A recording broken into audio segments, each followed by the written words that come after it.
And welcome back. If you've been on my meditation this morning, I'm going to take my glasses off because it's a little bit glary here for some reason.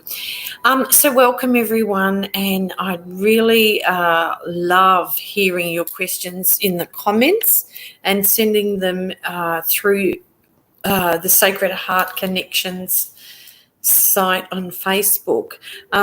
So today what we're going to do is keep going with the chakras, and I'm just going to cover the throat chakra today, and next week I'll cover the crown chakra, because I really want to talk about, this is some questions that came through the week to me from Australia.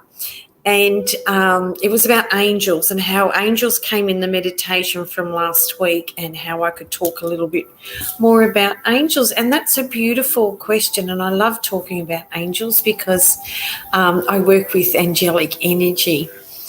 So before I go into the angels, I'll talk about the throat chakra. So our throat chakra is the chakra of communication. So especially in these times with what we're going through, you might feel a little bit of a sore throat, or you have to go and sometimes that means that the throat chakra is blocked, like the energy around the throat is starting to clog up. And if that happens, when you do your meditation, or just sit quietly within and pop your hands on your throat and just listen. What is it I need to hear? Ask your throat, what is it I need to hear? Because it's an extra sense. Like the tonsils within the throat are a sixth sense, and they pick up information. So there's information in there, so we can actually talk and speak to our throat. If the throat chakra is overbalanced, what happens is the person or persons talk really, really fast, and they speak a lot. And sometimes they go off in tangents, 1 minute they're going this way with a conversation and then they'll jump into something else. And I'm sure we've either experienced that ourselves or we've noticed that in others, and it just means there's an imbalance, or maybe it's a bit overactive, the throat chakra.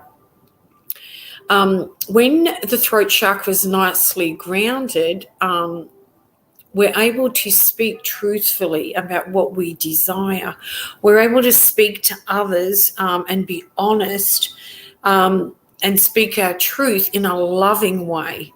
We're able to do it in a peaceful, harmonious environment, and create a peaceful, harmonious environment with that person, because we're wanting to keep our chakra energy balanced, and we don't want to throw it out. So for example, if someone becomes angry or irritated when they're trying to get their point of view across, it means that there's an imbalance starting, and it's usually caused through the mind, because they're thinking they are right and maybe sometimes we are right, but we don't need to always think we have to be right if it's not good for our higher self or for the higher good of others.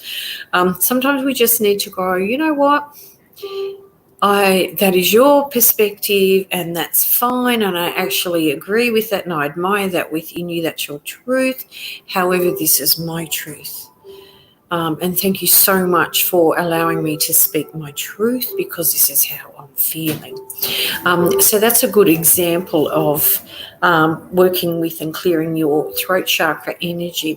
Now, remember what we've talked about over the last couple of weeks about the chakras, the bottom chakras, which is where we normally carry that confusion, that stress, it's all suppressed emotions of the past. That's the easiest way I like to explain it. So from the navel down, that's where we push everything down and where we suppress, especially males, because as little boys they're taught to just hop up and don't cry.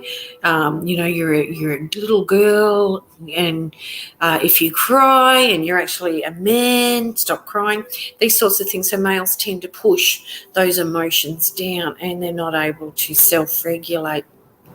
But moving back up to the throat chakra, but what happens, those lower chakras can the energy can open up in a not good way and cause the imbalance, and part of that is the throat chakra. So, for example, just explain it in another way.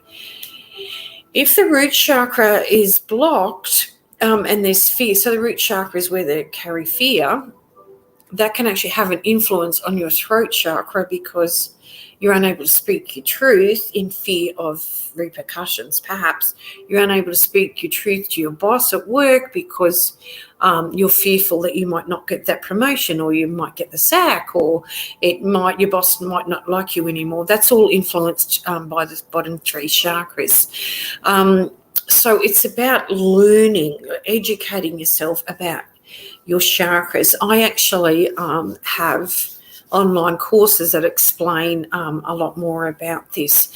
So if you want to reach out, you can contact me about that. But anyway, we'll keep going. So if you were to speak your truth about how you're feeling, say, for example, if you're in a relationship and you're fearful about speaking your truth about the relationship because you're in fear that your partner might not like you anymore or want to be with you, if you start speaking your truth about what you don't like about the relationship. But open and honest communication is the best communication, because what happens if you don't speak your truth in a relationship, whether it be your partner or a friend, a mate, or whatever, you're going to hold that negative emotion within you, and it'll manifest into something else. So educating yourself about your chakra energy, the energy within and how it comes in and out at any one time, and how to recalibrate and reset your chakras and bring yourself back into the place of, so the top three chakras are your desires, your love for self, love for others, speaking your truth in an open and honest way to be heard, and then the divine energy. Oh, I'm feeling heat as I did that. It must be coming through from the meditation that I did. I might keep doing that. It's oh, wow. It's just so much heat coming through my hands at the moment. So the top three chakras are the heart, the throat, and the crown. The divine connection is where we can realign that energy when we understand what they are. So always speak your truth, even if you need to take yourself away from the situation for a few moments, or even the next day, and you might want to say to that person, hey, can we just talk about this tomorrow? I've just, you don't even have to give a reason. Hey, I'd really like to talk to you again more about this tomorrow. So you can reset and think about what's the good that can come out of this, that actually keeps the throat chakra nicely balanced. Because remember, throat chakra is communicating not only to your external world but to your internal world, and you don't want to hold resentment or shame or guilt in the bottom three chakras. The throat chakra, the deity, or the Indian in Hinduism, the deity for the throat chakra is Saraswati. Now, Saraswati is a sister of Lakshmi. Lakshmi is the energy of the sacral chakra, but together their energy, if it flows, there's a harmony there. Saraswati is known for her beautiful voice and singing with it. She played, I think it's called a sitar, but if you Googled her, you'll see the picture. Unfortunately, I don't have my cue cards here, otherwise I'd have a lovely picture for you. But she had a beautiful voice, always sang harmony, love songs, things like that, and that was her message. Speak your truth, speak about what your desires, what your needs are in a healthy way.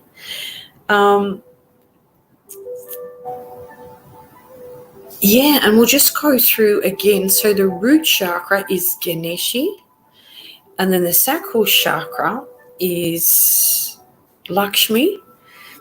The navel chakra, or energy, remember it's energy. I just say the energy of the chakras.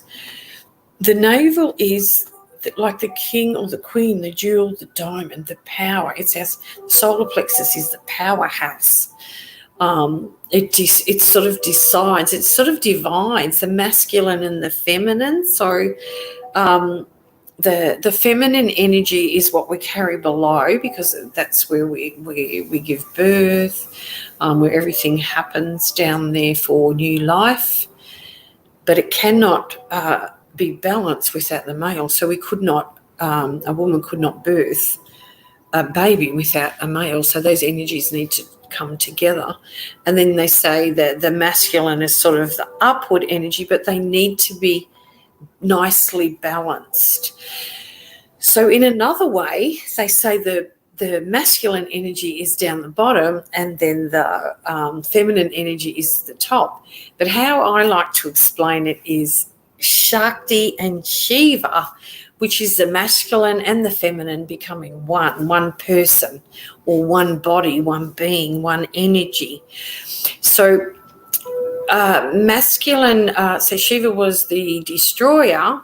Actually, I don't like to use that word destroyer, because he wasn't really here to create. When you say destroy, he's going to destroy the planet or something, but he wasn't here to do that. He was sent here by God to help eliminate any darkness from the human forces on the planet. As the theory goes, the ancient scriptures, it's written in a similar way, but you're getting my version here.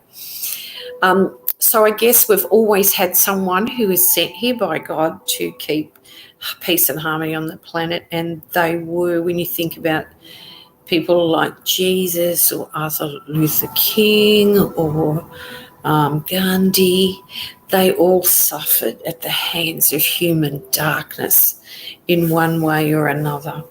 Now, this isn't about religion. That's not where I'm going, but what I'm going is just giving you some insight as to, there are energies that bring in peace and harmony, and then there's energies of the darkness. And I think we're in times where we're having to make a choice about, do we want peace and harmony, or do we want to stay in the shadows or the darkness? And part of that is bringing in those energies, those past energies that once lived here on the planet. So I just like to say, when we meditate, we can actually bring in the energy of Shiva, or we can bring in the energy of Ganeshi, or the angels, or any ascended masters, Buddha. We can do that in prayer and in meditation, and that actually helps raise our vibration also. And not only that, it opens you up to say to those the people who worked, our ancestors or the ascended masters that lived on this planet that came before us, we can bring that energy down. It sort of sends a message to them saying, I know you're here and you're going to help me. If I close my eyes and just visualize you, and I'll feel that energy in my heart, I know that you're there. So it works the same with angels. So angels, the word angel means messenger from God. And they're like angelic energy, and there's a lot of it around at the moment. In previous videos, you may have seen me talking about the angelic energy, and I take little pictures of the clouds, and it's just an intuitive, as an intuitive, I just know when the angelic, and my experiences with angels, there's just this inner knowing that I know that, and I can feel and I can see different energies. I can see energy or auras around the trees and different plants, and it's such a beautiful gift to have that. But we all have that gift. I don't carry any special powers. I just teach people how to do this. But so the angelic energy is very strong at the moment. It's because we are shifting, and with, say, for example, 1 million meditators is a safe place to come and learn about meditation, and there's the ambassadors are sharing their beautiful gifts from all around the world and their healing gifts. And then there's scientists sharing their information like Joe Dispenza, Bruce Lipton, Greg Braden, and many others, that this is scientific, it's proven, it's real. It's the same with the angelic energy. So angels can come in many, many different ways. That might be just a feeling in your heart and just knowing. You might feel like, and especially Archangel Michael, who he's like the hierarchy of the angels, you might feel like someone is putting their arms around you, or it might you might have an experience where you're just really, really struggling, where you say, if there's angels there, can you please show me the way? And then the angels step up, because angels cannot come unless they are asked. Because if they did, some people might get frightened and fearful, and that's not what they're here to do. So they will not come unless you ask. And there's a little prayer that can be said to the angels to bring in their energy. Also, angels have never lived on the planet, so they don't know what we go through, because the human side of us does have darkness at times, and they've never lived in darkness. They only know humility, they only know love, they only know peace, they only know harmony. It's interesting because I wrote a children's book last year about peace and harmony, angels. They're two angels. So, yeah, I just thought of them then. So peace and harmony, but what they can help with, if we're struggling with something on the planet or as a human, they actually work with how human ancestors or loved ones that have been here before us are now crossed over. So so this is whether we say angel guides or angel guides, there we could have one or more, and loved ones that have crossed over, their energy come together and they work together to guide us, but they cannot come unless we ask. Which is why meditation is so powerful now, and why it's been, it's just exploded, like on social media, on, the 1 million meditators. There's many, many meditation teachers coming forward and sharing their beautiful gifts, because there's a new understanding that when I meditate and I clear my energy, I can come into a place where I'm actually drawing in the energy to help me. So this is how we raise, when we say raise the vibration of the planet, this is how it's done. And you can do it in ways where you just ask and receive, but to ask and receive from the heart, not the head. That's the key. And if you've studied or maybe done a workshop or something about the law of attraction, that's actually how it works. There's a component there that says you have to come from a place of love. Otherwise, energetically, it's not received, and it can't come down to guide you to what you want to manifest.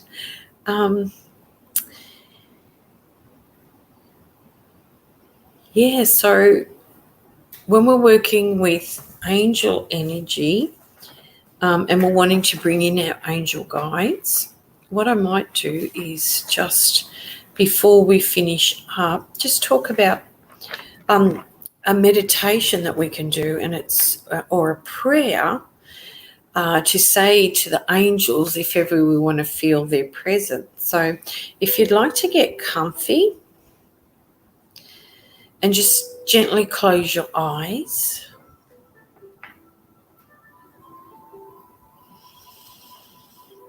And then just go into your heart. And if you were on the meditation previously, that's a good thing because your heart's already open. But just breathe gently into your heart. And if you are struggling with that, just tap on your heart area or your breastbone. Behind there is a thymus gland, and it has an intimate relationship with your heart. So the heart energy will start to come through.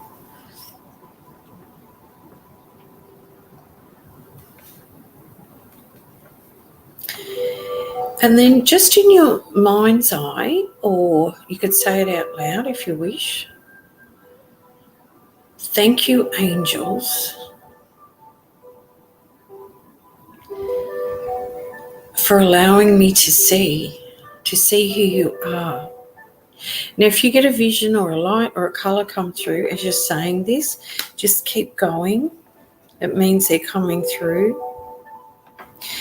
Thank you, angels, for revealing to me what I need to know. And then you could ask, if you're not seeing anything, ask for the angel to show you their presence.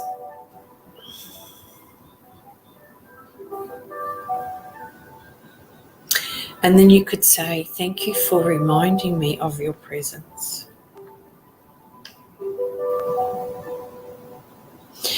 And from there on, you can start communicating with the angels and asking them, is this decision I'm making for me for the highest good of myself and others? Now, that's just like a little snippet, a stepping stone into communicating with your angels. There's a really beautiful angel whisperer in Scotland, and his name is Kyle Gray, and I just love his work. I've just finished an online workshop with him, and he's amazing. So if you want to learn more, he has free YouTubes. He's amazing. He's on Instagram. So what you're doing, you're communicating through your angels with supreme energy, or through God, because God created angels for us to reach out to. And if for anyone who's studied scriptures or religions or ancient texts, you will know every one of those and more has angels. They talk about angels. There's pictures of angels. You go into a church, any church, they have angels. So they've been around for hundreds of thousands of years. And Michelangelo would say, when someone asked him, how do you know what to chisel to create that angel? And his answer was, the angel's already there. All I have to do is chisel. So I think that's so beautiful. He just knew that angels existed, and all he had to do, it's like writing a story. I don't know if any of you are authors. I am an author also, but I remember my first book, and I would just sit at my laptop, and it was like my fingers just knew what keys to hit.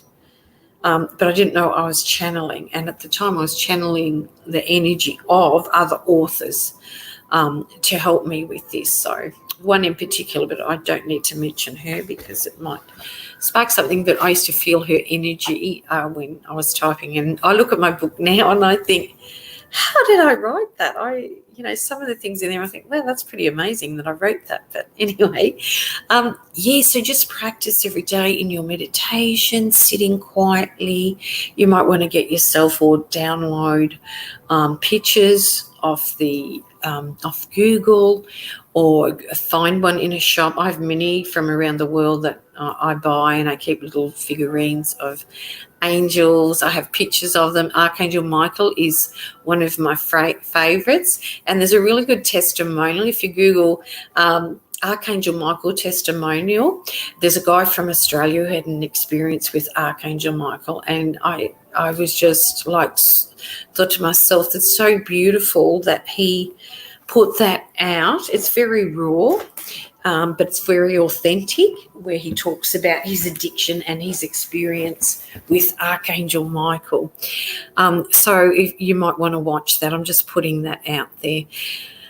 So that's all for the day. And please send in your questions. I love hearing from you. You can contact me through Facebook, send me a message, Instagram, Kerry Clancy. Just send me a message with your questions here through 1 Million Meditators, and I'm happy to answer them. So thank you so much for bringing your beautiful energy here today and listening to Sacred Heart Connections, and I'll see you next week. Have a beautiful week, and don't forget to point your lips up to the heavens and smile and radiate out your beautiful energy. Bye for now.